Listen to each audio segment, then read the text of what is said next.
Can you just talk a little bit about being a kid here in Philippines, growing up here, and how you got started in motorsport?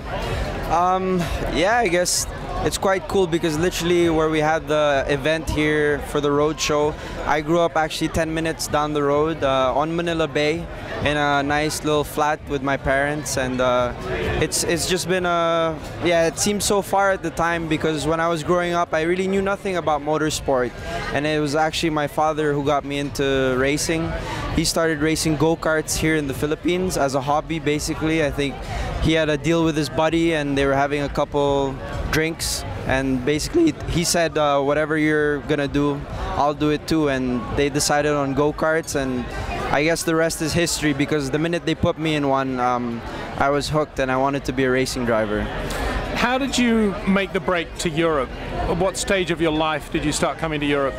I came as a teenager to Europe. I was about 16 or 17. The first championship I ever entered in Europe was actually the 2-liter Formula Renault UK Championship. I think it was in 2009. And I did my first full European or British campaign then. And your dad's Swiss. Yes. But let's just talk a little bit about that. He lives and works in the Philippines and has done all your life, right? Yeah, I mean, he came to the Philippines about 23, 24 years ago, and he stayed here ever since, you know. So at this point, you can even call him a Filipino. He's been here the rest of his life, and all my family, most of my family are based here. And yeah, it's been quite nice. For a Filipino to have mixed parents in terms of race is not unusual. No, it seems like there's more and more of us hybrids in a way. But it's simply because we have a lot of overseas Filipino workers who actually leave the country and are working, and of course they settle in the new countries that they go into, whether it's in Europe, whether it's other parts of Asia. So it's not strange to have that, but also I think it's something that people here, at least, even the locals themselves, they accept you. I mean, if they know you're born here, you're raised here, to them you're a Filipino. So we're all really nice in that way, in that sense of our culture. And you've always raced and felt as a Filipino? Yes, I've always had the Philippine flag on my suit, on my helmet. I wear the flag very proudly, and I'm very proud to represent the country. And what languages do you speak? For sure, Tagalog, the national language of the Philippines, and English, of course, because I grew up in a house where we all spoke English. It was just easier for my mother and father.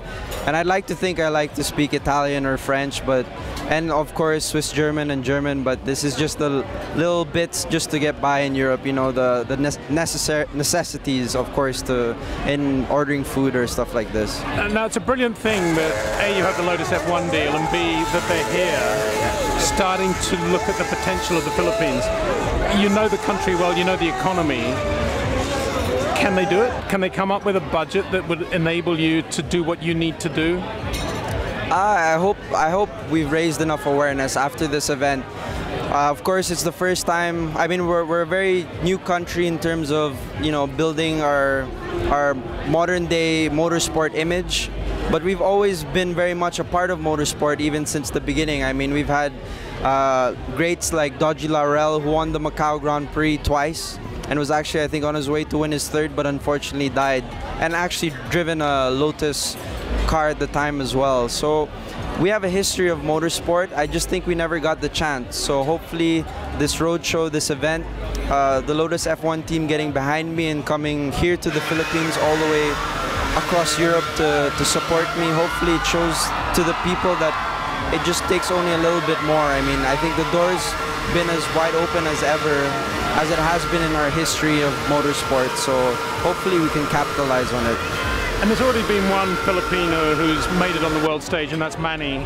Yeah. Talk a little bit about him and the influence he's had on the Philippine culture, perhaps, certainly the Philippine character and feel for sport, global sport, and indeed boxing is part of your workout regime anyway. Yeah, no, definitely Manny Pacquiao is he's a hero of mine, of course, in sport. I think a hero to all of the Philippines, and I think what he did for our country definitely proved to everyone that it doesn't matter from what island you're from, what part of the world you're from, you can make it anywhere. And Manny basically proved that by by reaching the top of boxing. So he's very much an idol of mine. I look up to him, and the way he handles all that pressure. He goes into the ring literally smiling, and I think that's something about Filipino culture that you notice, is that we're very hospitable. We're very welcoming, and Manny just wears that perfectly on his face, and he's really done a lot for our country in terms of sport, and I hope to one day achieve the same. And maybe to get Manny to an F1 race, or indeed a World Series race. Hopefully. I mean, I was hopefully expecting maybe Manny would have been nice to come here and see an F1 car, but definitely also one of my dreams is to watch him in a box fight. You know, it would be really great to see him in a match up against Marquez, hopefully once again. But definitely, Manny's a great hero for us in the Philippines.